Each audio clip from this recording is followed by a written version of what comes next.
A warm welcome to the Monday edition of our City COVID-19 show, giving you the latest updates from home and abroad. I am Michaela Miller. These are your headlines for today. Western Cape COVID-19 death toll surpasses 1,000. COSAS wants to shut down schools over COVID-19 concerns. Teenage girl arrested for the murder of Cape Town dancer Kevin Fortuin, and a man in court for a double murder of a mother and a daughter. It is day 81 of the national lockdown. South Africa has 70,038 confirmed cases of COVID-19. There have been 1,480 deaths and 38,581 recoveries. The COVID-19 death toll in the Western Cape has risen to 1,083.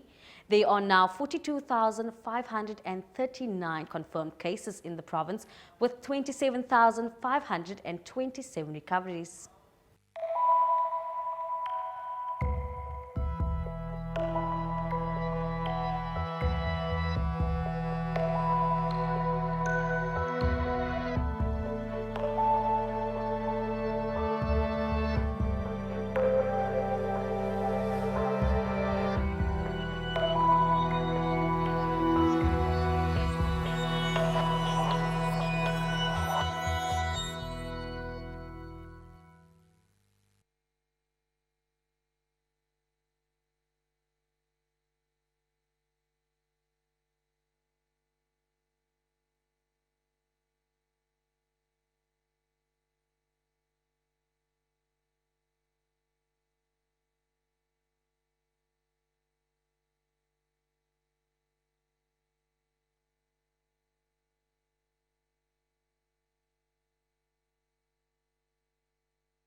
We do apologize for the technical difficulties.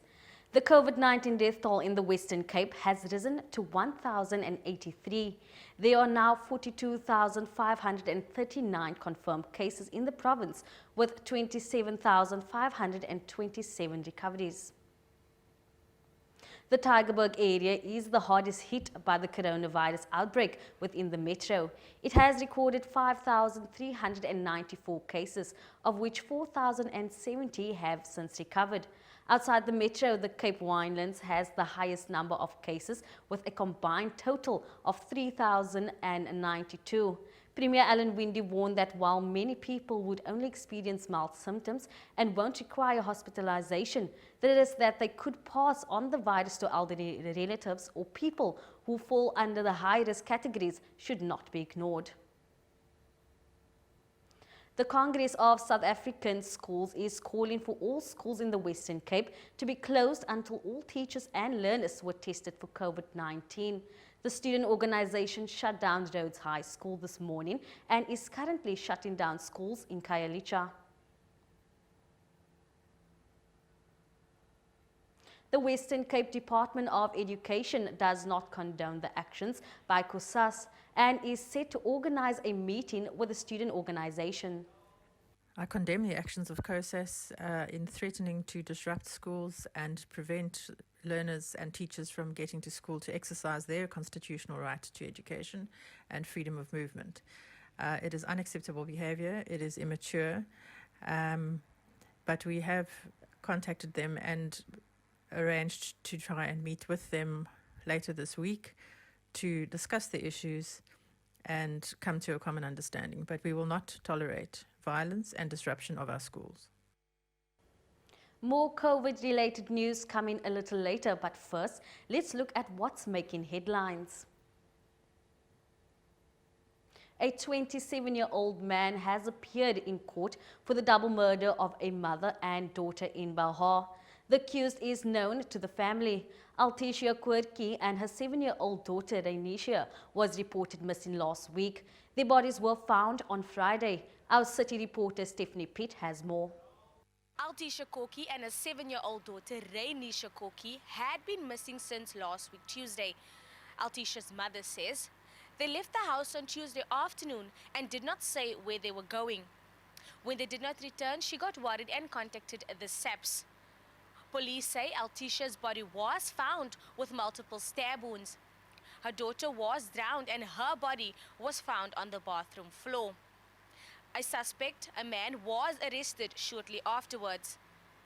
This is the latest incident in gender-based violence crimes, while the country still mourns the deaths of Stichofatso Pule and Naledi Pangendawo. For Our City News, I am Stephanie Pitt. Choreographer, dancer and LGBTQI+ activist Kevin Fortuin was reportedly stabbed to death in the early hours of Saturday morning. A 14-year-old girl has been arrested. It's understood the pair had an argument at the gathering in Makassar before the attack. Our city reporter Stephanie Pitt has the following tribute. Arts and culture industry is mourning the death of choreographer, dancer and LGBTIQ activist Kevin Fortuin. Fortuin was stabbed to death at the weekend, allegedly by a 14-year-old girl. Condolences for the victim has since been pouring in on social media as people continue to celebrate the life of slain Kevin Fortuin.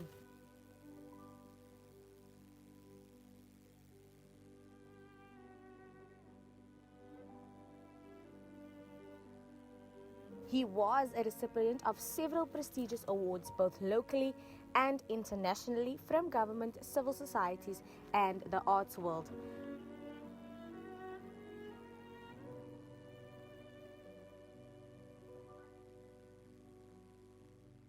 The Artscape said Fortuin established the Kevin Fortuin Foundation and Fountain Dance Theatre had provided several employment opportunities to dancers and choreographers across SA. Minister of Cultural Affairs and Sport, Andrew Murray, says the province had lost a true inspiration, but the industry will continue to celebrate his life. For Our City News, I am Stephanie Pitt. Dans is die enigste manier waar ek myself kan uitdruk. Deur dans kan ek by die waarheid uitkom. Dis my eerste taal. As ek wil iets sê, beter ek dit deur dans sê. Dis liefde, dis haat, dis alles.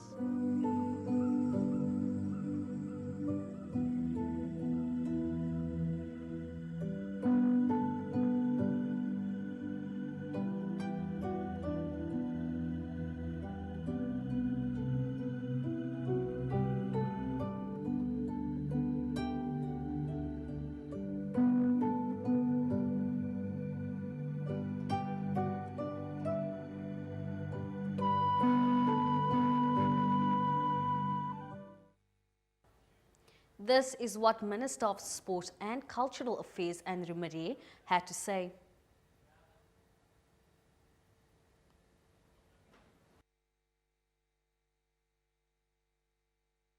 It is of great sadness that we heard of the death of Kevin Fortuin, our dancer and choreographer, a proud and loved Cape Townian, an activist for the marginalized, an inspiration for his community, a national and international icon. His passion, creativity and warm personality will be missed, but we will continue to celebrate his legacy through his foundation. Our deepest condolences to Kevin's family and friends. We will continue giving you the latest news from the city, province and around the world. Stay with us.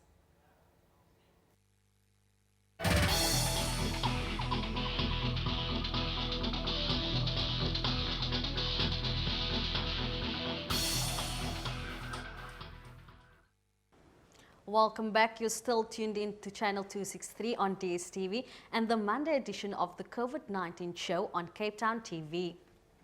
Disgruntled residents of Hamburg in Hout Bay took to streets on Thursday to protest over law enforcement officers demanding these structures.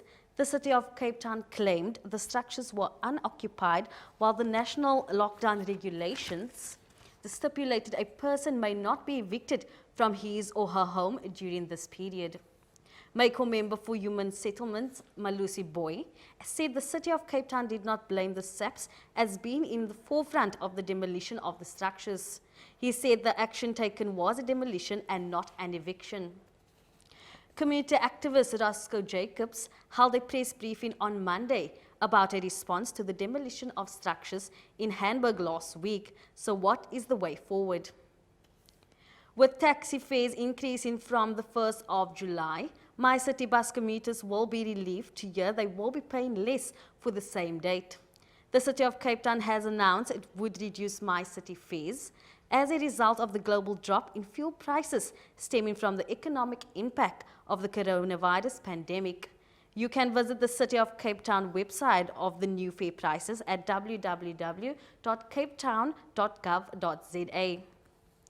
Moving on to continental news, as COVID-19 cases surpassed 225,000 mark across the African continent on Saturday, 43 African countries are now completely closed.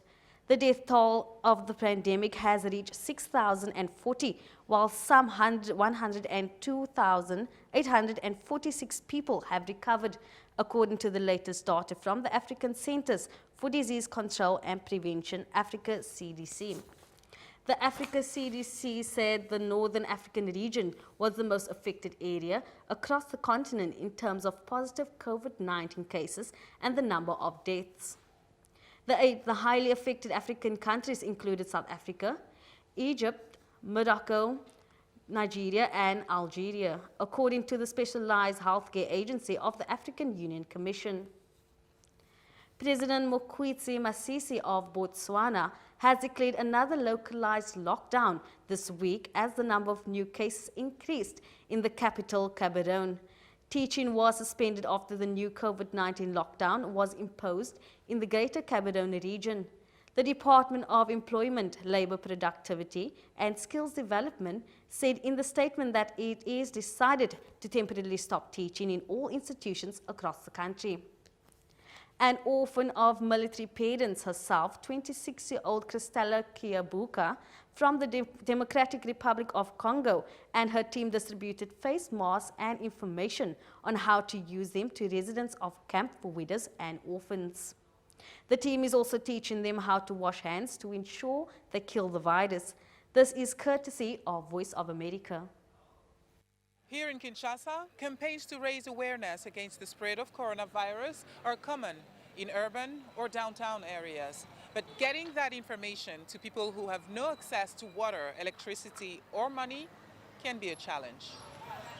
At a camp for widows and orphans outside the capital, market woman Christine Losa says they did not know what to do. When they announced the disease had reached the DRC and the president announced the measures, it was scary. How and what would we do? We usually sell our goods downtown, and now downtown is quarantined. Plus, this disease has no face. How do we spot it? What is going to happen to us? Some women here, especially the oldest, were panicked, and all we had to soothe them with were our words. There is no running water or electricity in this camp, where widows receive a monthly stipend of less than $20. So buying face masks or extra soap to fight coronavirus was a struggle. That's where Christella Kiakuba comes in. An orphan of military parents herself, she runs the aid group Telema Mwana ya Mapinga, or Stand Up Child of the Military. Pourquoi nos parents sont prêts? How come our parents are ready to die helping protect our country, its territory, people, and riches, and at the end of the day, we are the poorest and most vulnerable and miserable. And poorest among the poorest, most destitute among the most destitute are the widows and the orphans. The 26-year-old is visiting the camp with her team to distribute face masks and show people how to use them and how to wash their hands for the time it takes to kill the virus. They talked about it on the radio, but we didn't actually get it. How to properly wash your hands, how to still wash our hands if we don't have soap. When the Mwana ya Mapinga people came and showed us, then we understood. Elvis Sumbuka Nyomba lost his parents when he was a year old. He was raised in this camp by his grandmother and joined Kiakuba's aid group last year. Today she came to give sanitary masks. Mind you, since the coronavirus outbreak, no one from any authority has set foot in this camp. Kiakuba says so far, no one in the Widows and Orphans camp has shown signs of infection with the coronavirus. And that is all the more reason to stay vigilant. Everything we do plays a role to raise awareness among public opinion and our leaders. For you know what they say. It is better to prevent something than to cure it. And that is what we are doing. Kiakuba's work does not stop with the health campaigns. She also delivers food and offers legal help to widows and orphans of military and police personnel at 27 camps around the capital. Anastasie Tudièche for VOA News, Kinshasa.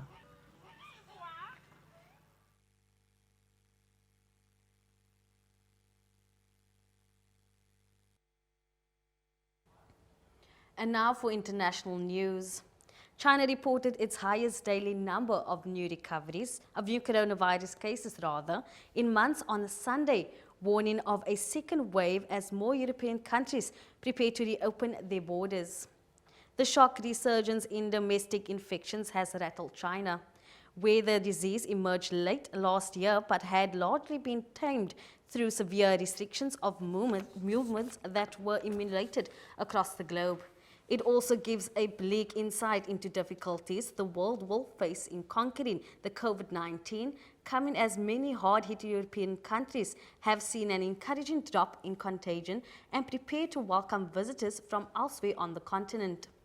Of the 57 new cases logged by Chinese authorities, 36 were domestic infections in Beijing, linked to a large wholesale food market that has been closed and nearby housing estates put under lockdown. A deadly police shooting in Atlanta, Georgia, has further fueled unrest and demonstrations against racism and police brutality in the U.S. as VOA's Kane reports the call for the legislation addressing police reform nationwide is growing as protests across the country and world continues. On Friday night, Atlanta police officers approached 27-year-old Richard Brooks, who appeared to be asleep behind the wheel of his car, while waiting in line at a fast food restaurant drive-thru. When officers tried to detain Brooks, he resisted arrest, leading to a scuffle. In the moments that followed, recorded in a series of police body cameras, restaurant surveillance footage, and bystander cell phone videos, Brooks appears to use one of the officers' tasers as he flees. The incident ends when one of the officers opens fire, leading to Brooks's death. While there may be debate as to whether this was an appropriate use of deadly force, I firmly believe that there is a clear distinction between what you can do and what you should do. I do not believe that this was a justified use of deadly force and have called for the immediate termination of the officer. A day later, the officer who pulled the trigger was fired. The Atlanta police chief resigned, and the fast food restaurant where the incident occurred was engulfed in flames as anger over Brooks's death led to unrest on the streets of Atlanta, in a country already on edge in the wake of previous deadly police encounters. We need reformation of how police officers do their jobs, how law enforcement does its job.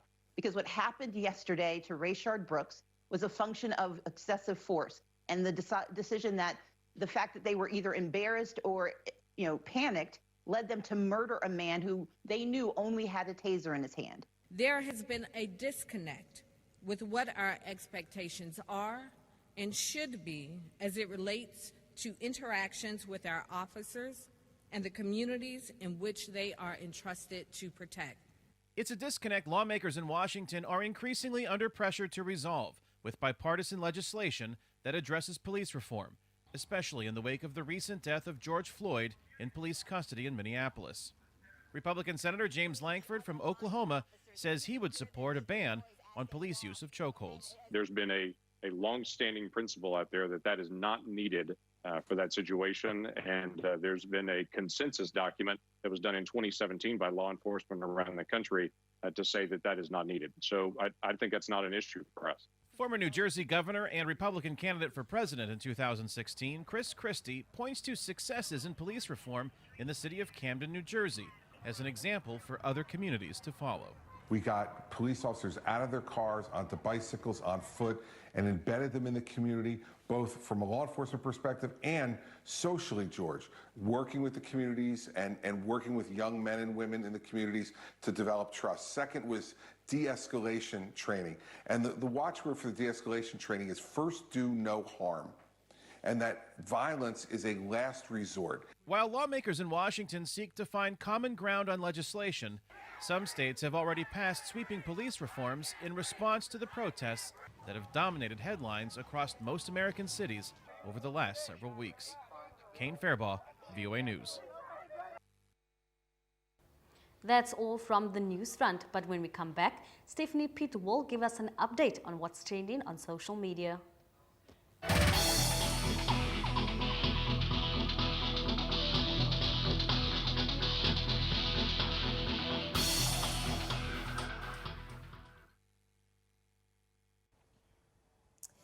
Welcome back. You're still watching the Our City COVID-19 show. I am Stephanie Pitt. Let's take a look at the popular hashtags on Twitter today. Hashtag Sasa Citizens. Citizens are in urgent need of clarity around the special relief grant for the unemployed. Many have been turned down, citing being unemployed for over 2 years, but have no idea why. Hashtag City Press. The Miss South Africa organization is taking the Sunday newspaper to court after it asked if Miss South Africa Sasha Lee Oliver was pregnant. The organization said it had been body shaming the reigning Miss SA. We'd like to know your views on burning issues during this pandemic, so we'll be posting burning questions on our Facebook page daily, Our City CT. You can also follow us on Twitter at Our City CT. That's it from me, Stephanie Pitt. Please stay with us. After the ad break, Michaela Miller will be giving you information on resources and places of safety you can use during this period. Stay with us.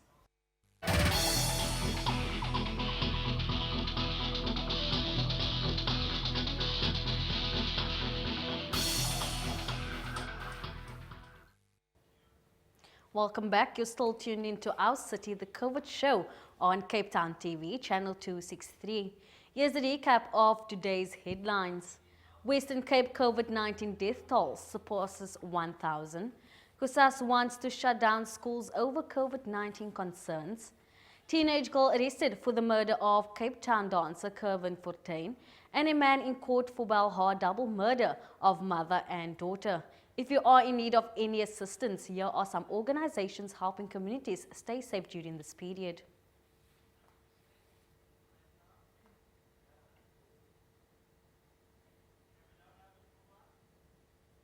That's it from the Our City COVID-19 news show, but we will continue giving you the latest news on what's happening in Cape Town on our Facebook page at Our City CT and on Twitter at Our City CT. You can also get in touch with us via email at ourcity.capetowntv.org.